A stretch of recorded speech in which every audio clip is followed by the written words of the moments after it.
Frugal advice that you hear often is don't live beyond your means.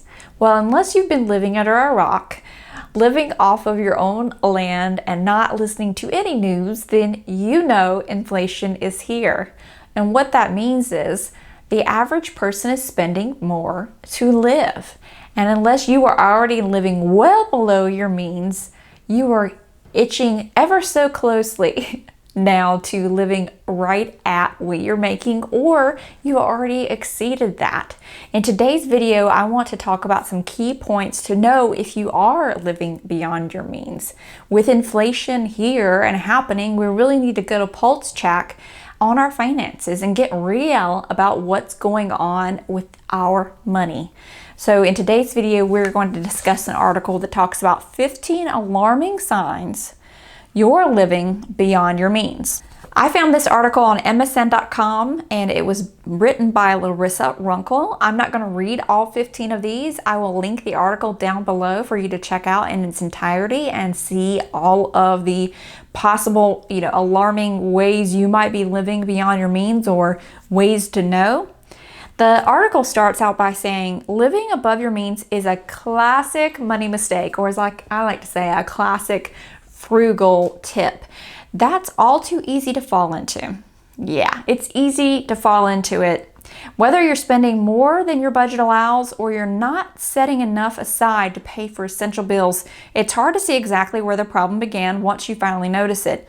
These harmful money habits tend to sneak up, which is why we've created this list of 15 signs you're living above your means, complete with our advice for getting back on track, protecting our finances.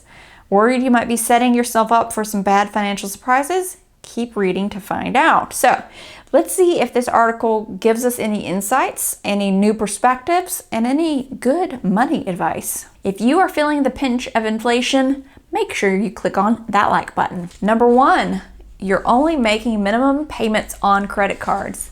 Yes, I have a feeling some of these are going to bring back memories from when I was in debt, and that was not a fun time in life. Let me just tell you.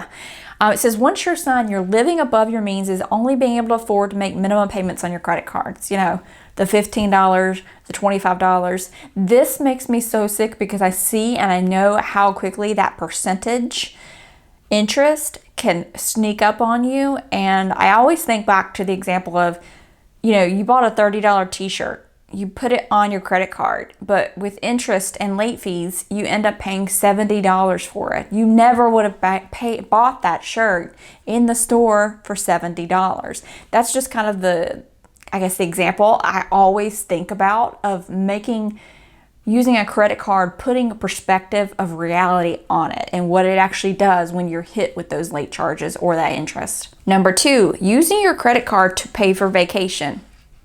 Yeah. I see people use their credit card to pay for vacation to get the points because you get more points. It's, usually a larger expense. But if you don't have the money to pay off the vacation, that's where the vacation turns, a weekend trip to the beach, local beach turns into a trip to the Bahamas, the cost of it, but you actually didn't go to the Bahamas. You're just paying for it in interest. This is speaking of using your credit card for impossibly large purchases, using it to cover your vacation costs without paying it off to another. It's another sure sign you're living above your means because most vacations will cost far above any paycheck paying for them. Using a credit card is a dangerous gamble that could cost you dearly in interest payments. The way I look at using your credit card for a vacation when you don't already have the money to pay it off is the vacation is supposed to be relaxing, not stressful. Well, if I know that I'm going to be coming back to, a couple $1,000s worth of a vacation plus interest that I have to pay off on a credit card, I'm not sure I could relax on that vacation. The advice here is to, instead of putting it on a credit card, consider setting aside a small amount of money in a savings account each month. The best savings accounts offer a higher than average annual percentage yield. So, you could do that or not. You could put it in a cash envelope, you could put it aside in a regular savings account, but what it basically means is setting it aside as a sinking fund or a savings bucket, as I like to call them, every every month. So if you know you want to spend $2,400 on a vacation once a year, then you put aside $200 a month. If you know you get a $5,000 bonus once a year, then you take that $5,000 bonus and you automatically allocate it to your vacation. It's just planning ahead of your money. I'm going to skip down to number 5, living paycheck to paycheck. Nobody likes living paycheck to paycheck, yet we've all been there at least once. Barely scraping by on your own expenses between paychecks is a sure sign you're living above your means, and that you should consider revising your money, where your money is going and how quickly. Skip the drama of not knowing whether you'll be able to pay for your essentials by trying out a simple envelope budgeting method. So you can choose any of the budgeting methods. I'll put down my budgeting method down below that works for me, and it's a combination of several different budgeting methods. But when I was in debt, so this brings it up to me, it was not even paycheck to paycheck. It was living for the next paycheck, meaning I would be spending money on the credit card so that when I got the next paycheck, I could pay the expenses off on that credit card. So I was living for the next paycheck, not paycheck to paycheck. And it says, everybody's been here at least once. I think there's a lot of people still currently living paycheck to paycheck. And the stress that you have there, the unflexibility of making a life change if you're living paycheck to paycheck is so stressful, and it could be so easy. It's just that you have such resistance to sitting down and looking at your finances. I gave this example in another video. It's kind of like you're walking around with a wound on your foot, a cut on your foot, right? It hurts. It hurts. It hurts every time you step. It hurts. Whereas if you would sit down, not going to be pleasant, clean it out, some hydrogen peroxide, maybe some rubbing alcohol. That's how I roll. Clean it out, get the infection out, bandage it up, seal it up, put some medicine on it, seal it up, and take care of it for about a week. It would get better. Or you can keep walking around with the wound on your foot, and eventually your foot's going to have to come off. It's going to get that infected.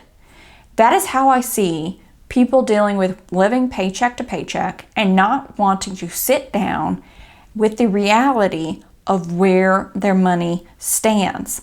It will hurt. You will be embarrassed. It will be enlightening.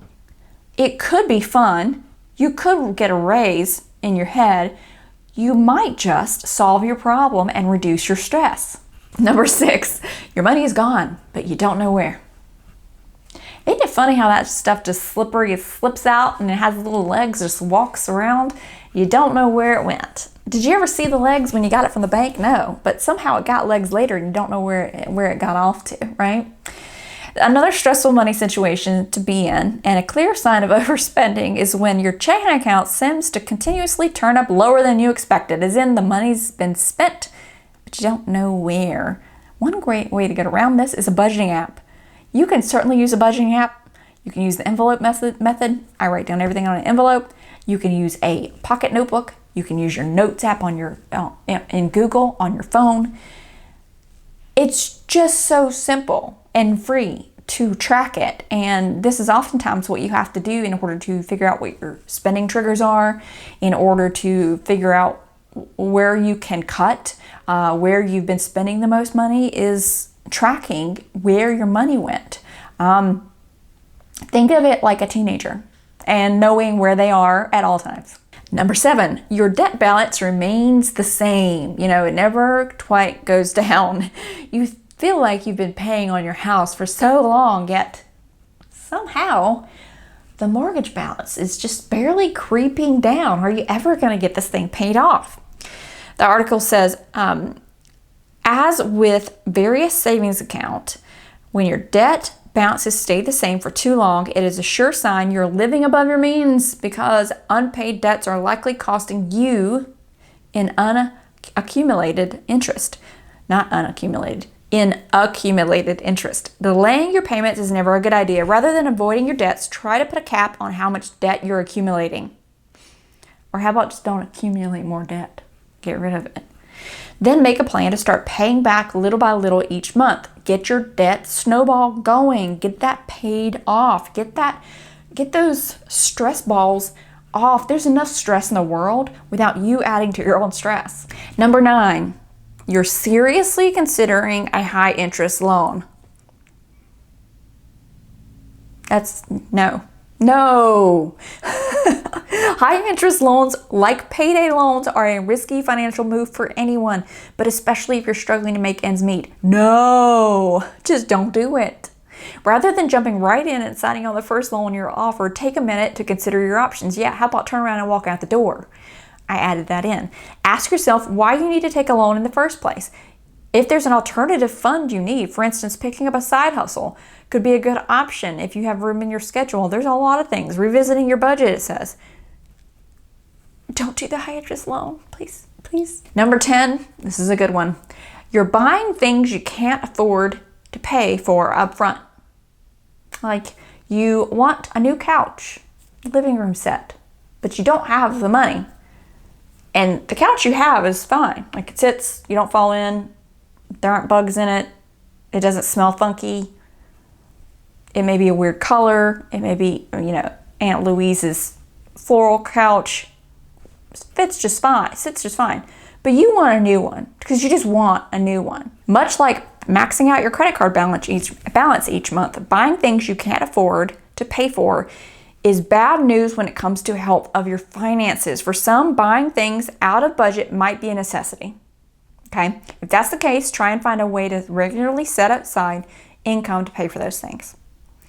If it's just a matter of splurging on expensive wish list items, just remember there's no way anything you buy will make you as happy as a well-earned sense of financial security. Let me reread that. If it's just a matter of splurging on expensive wish list items, like you could get by without it, just remember there's no way anything you buy will make you as happy as a well-earned sense of financial security. Number 13 was also me in my 20s when I was in debt. You're receiving collection calls. Oh yeah, this was the point in my debt story where I developed a phobia against phones, and I still do. I do until I had my daughter. So I was out of debt for many years before I had my daughter. So no collection calls. I still didn't have the ringer on my phone. I didn't have people calling me for collections, but I did not have the ringer on my phone. I still don't like it when my phone rings, unless it's my daughter calling from my husband's phone. She's 5. She doesn't have her own phone. No.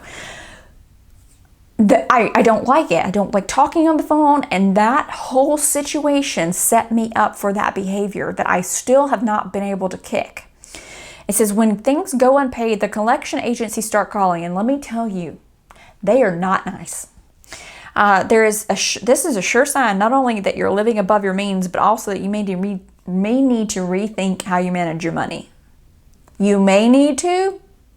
The first step here is to figure out what collection agencies are calling about and if you can afford to pay it back straight away. If not, you may need to negotiate with them.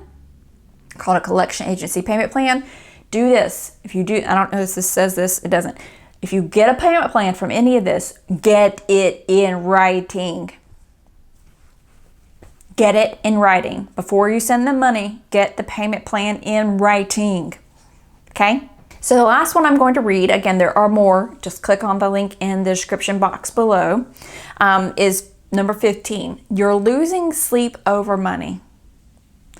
Whether it's stress of unpaid bills or just living paycheck to paycheck, your financial health will often affect your physical well-being as well. Although we often take the time to address our personal self-care, we easily forget about the importance of financial self-care. Fortunately, you have the power to change that. Take a hard look at your finances so you can pinpoint where the problems are. So you can take that boat and plug those holes. Then you can get on a path to fixing them and make a promise to yourself to practice better financial self-care. I assure you, I promise you, I went through this experience the moment, the day, the night that you decide to take charge of your finances before you have even done so. The day you decide is the day you begin to sleep better. That is the day you have taken control, back from your money, back from your unconscious spending, and you have decided to make a change. That day, that very day, that day before any other debt is paid off, is the day you will begin sleeping better. The article ends with saying the bottom line: living beyond your means is all too common a problem. And whenever you find yourself in this situation, it's important to do the work to fix it. Although a few weeks or months might pass without issue, overspending will always catch up with you. Something will always happen. The inevitable always gets in there. Don't let yourself become a victim of overspending. Instead, work on setting a budget you can reliably stick to. Realize that setting a super strict beans and rice budget that you know you can't stick to and you know you have room to stretch a little further might not be the way to do it. It's like I give the example of going from being you eat steak at 3 meals a day to going and eating raw vegetables every single meal. And that's it. You're going from a hardcore carnivore to a super plant-based raw eating vegan. Do you think the chances of failure are high? Yeah. What you have to do is first get an idea of what's going on, what's happening, where the money's coming from. Where can you cut? Before you say, I'm only going to spend $200 a month on groceries, without going and evaluating and seeing that there is no way you can feed your family of 5 on $200, especially with the current prices, and realizing a week and a half in, you've already spent $200 and feeling like a, you know what, for screwing your budget already the first month. Go back and see how much you were spending and try to cut your budget in half. Maybe you were spending $600. Try cut it back to $300. I mean, I think you can realistically look at that. Unless you look at your actual numbers before deciding on a budget number, you are going to go from, again, steak eater to raw vegetables, and it's going to backfire on you. Let me know what you thought of this article down below, and if you've ever been in a position where you were living above your means. I know I was.